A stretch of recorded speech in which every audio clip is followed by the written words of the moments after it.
नमस्कार, मी डॉक्टर मच्छिंद्र बांगर महाराष्ट्रातील हवामान परिस्थिती संदर्भात ताजे अपडेट देणार आहे. आपण उत्तर भारतामध्ये एक WD बघतो, पुन्हा एक नवीन WD देखील उत्तर भारताच्या दिशेने सरकतोय, परंतु दक्षिण भारतातील पावसाळी वातावरण संपलेलं आहे. पर्यायाने जेव्हा दोन्ही बाजूला देशाच्या पावसाचं वातावरण असतं, तेव्हा त्यामध्ये एक ट्रफ लाईन तयार होते आणि मग मध्य भारतावर महाराष्ट्रात पाऊस पडतो.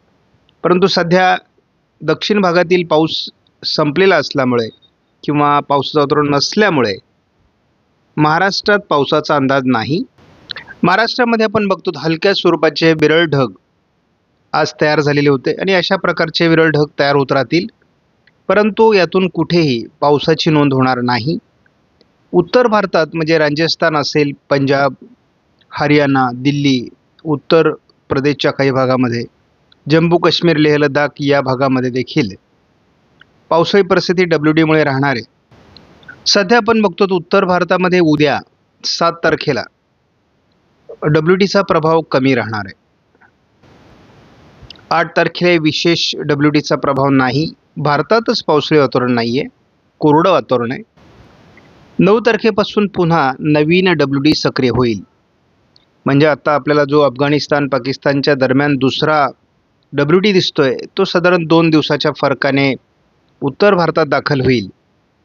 सध्या एक WD उत्तर भारतातून पुढे नुकताच सरकलेला असल्यामुळे आणि उत्तरेकडून येत असलेल्या वाऱ्यांमुळे थोडी थंडी उत्तर भारतासहित मध्य भारताच्या महाराष्ट्राच्या देखील काही भागात निर्माण होऊ शकते. 10 तारखेपासून WDचा हलका प्रभाव उत्तर भारतात होईल. मात्र आपण बघतो की WD पोहोचेपर्यंत ते कमजोर होत आहेत. 11 तारखेला देखील WDचा थोडा प्रभाव आहे. 12 तारखेलाही WDचा प्रभाव आहे, परंतु तो अति उत्तरेकडील राज्यांमध्ये आहे. 13 तारखेपर्यंत हा प्रभाव राहील. 14 तारखेला पुन्हा वातावरण कमजोर होते. मात्र अशा प्रकारचे WD येत राहणार आहेत, कारण जरी 14-15ला वातावरण कमजोर झालं तरी 16ला पुन्हा नवीन WD येणार आहे. म्हणजे एकूणच जानेवारीच्या तुलनेत फेब्रुवारीमध्ये अति उत्तरेकडील राज्यांमध्ये जिथे हा मुख्य पावसाळा मानला जातो किंवा WDमुळे मोठ्या प्रमाणात बर्फवृष्टी होते, त्या ठिकाणी फेब्रुवारी हा तसा बरा आहे. उत्तरेत जरी वातावरण असलं तरी ते भारतीय हवामानावर तापमान नियंत्रित करण्याचं काम करत असतं. आणि जोपर्यंत हा उच्च दाब मध्य भारतावरचा कमी होत नाही, तोपर्यंत दक्षिणेला पावसाळी वातावरण तयार होणार नाही. आणि जोपर्यंत दक्षिणेतून पावसाळी वातावरण तयार होत नाही, तोपर्यंत महाराष्ट्रात पावसाची शक्यता नाही. 7 तारखेला महाराष्ट्रात फारसं पावसाळी वातावरण नाही, भारतात पावसाळी वातावरण नाही. 8 तारखेला देखील भारतात उघडीप आहे. 9 तारखेपासून उत्तर भारतात WDची शक्यता आहे. मात्र मध्य भारतावर असलेल्या उच्च दाबामुळे महाराष्ट्रात पावसाची शक्यता नाही. तीच परिस्थिती 10 तारखेला आहे. 11 तारखेला देखील हलका WD अति उत्तरेकडील भागामध्ये आहे. 12 तारखेला तो असणार आहे. साधारण 13 तारखेपर्यंत तो राहील आणि नंतर 14-15ला याचा प्रभाव कमी होईल. मात्र 16 नंतर पुन्हा WDची शक्यता वाढेल. जोपर्यंत उत्तर भारतात WD आणि दक्षिण भारतात कमी दाब ही परिस्थिती निर्माण होत नाही, तोपर्यंत मध्य भारतावर किंवा महाराष्ट्रात पावसाळी परिस्थिती निर्माण होणार नाही. ECMWF मॉडेलनेही भारतात कुठे विशेष पावसाळी वातावरण दाखवलेलं नाही. 8 तारखेला वातावरणात विशेष बदल नाही. 9 तारखेलाही विशेष वातावरणात बदल नाही. 10 तारखेला एक नवीन WD उत्तर भारतात सक्रिय होण्याची शक्यता आहे. 11 तारखेला अति उत्तरेला त्याचा प्रभाव राहील. 12 तारखेलाही अति उत्तरेला त्याचा प्रभाव राहण्याची शक्यता आहे. 13, 14, 15 थोडं वातावरण कमजोर होईल. पूर्व भारतात मात्र WDचा थोडा हलका प्रभाव राहणार आहे. मात्र 16-17 तारखेला पुन्हा एकदा उत्तर भारतातील वातावरण WDसाठी पोषक होण्याची शक्यता आहे. साधारण 18 तारखे हा दूरवरचा अंदाज आहे, परंतु 18 तारखेनंतर अतिशय प्रभावी अशा प्रकारचे WD उत्तर भारतात येऊ शकतात. 19 तारखेला पहिल्यांदा एक प्रभावी WD येईल, जो जवळपास मध्य भारतापर्यंत ढगाळ परिस्थिती निर्माण करेल.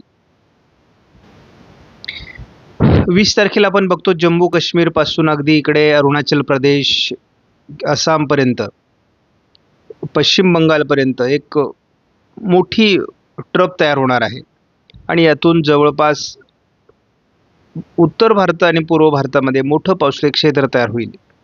आणि अशा स्वरूपाचं पावसाळी क्षेत्र हे दरवर्षी अनेकदा निर्माण होतं, परंतु यावर्षी अतिशय दुर्मिळ पद्धतीने हे तयार होत आहे. आणि जर हे अशा पद्धतीने कमी तयार झाले तर उत्तर भारतात सरासरीच्या तुलनेत खूप पावसात घट नोंदली जाईल. नुकताच उत्तर भारतातून एक WD पुढे सरकलेला आहे, त्यामुळे मालेगाव, जळगाव, नंदुरबार, नाशिक, छत्रपती संभाजीनगर, अहिल्यानगर, सातारा किंवा अगदी उत्तर मुंबई किंवा उत्तर कोकणासहित या भागात थोडं वातावरण नियंत्रित आहे.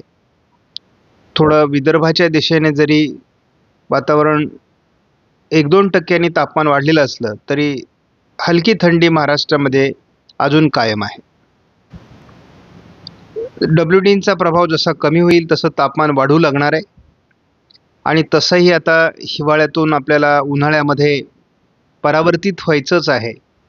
त्यामुळे आपण 10 तारखेनंतर बघतो की जवळपास 20-21 अंशावर तापमान जाणार आहे पहाटे 5 वाजता. आणि आपण दुपारचं जर तापमान बघितलं तर अमरावतीला 35 अंश, अकोल्याला 35 अंश सेल्सिअस, नांदेडला 35 अंश सेल्सिअसपर्यंत ते जात आहे. इतरत्र जवळपास सांगली, सोलापूर, गडचिरोली, नागपूर या भागात देखील 34 अंश, जळगावपर्यंत 34 अंश सेल्सिअस, नाशिकपर्यंत 34 अंश सेल्सिअस, पुण्याला देखील 35 अंश सेल्सिअसपर्यंत तापमान जाणार आहे. आणि एकदा 35चा टप्पा ओलांडला की आपल्याला उन्हाळा जाणवू लागतो हे आपल्याला माहिती आहे. त्यामुळे 10 तारखेपासूनच आपल्याला दुपारचं 35चं पार होणारं तापमान अनुभवायला मिळणार आहे. आणि पर्यायाने पावसाचं प्रमाण उत्तर भारतात कमी राहिल्यामुळे आपल्याला यावर्षीचा उन्हाळा थोडा कडक जाण्याची शक्यता आहे. आपण बघतो की WDचा प्रभाव साधारण 18 तारखेनंतर वाढणार आहे आणि तशा प्रकारचं वातावरण आपण बघतो की अगदी उत्तर भारतापासून पूर्व भारतापर्यंत हे पावसाळी वातावरण वाढण्याचा अंदाज आहे.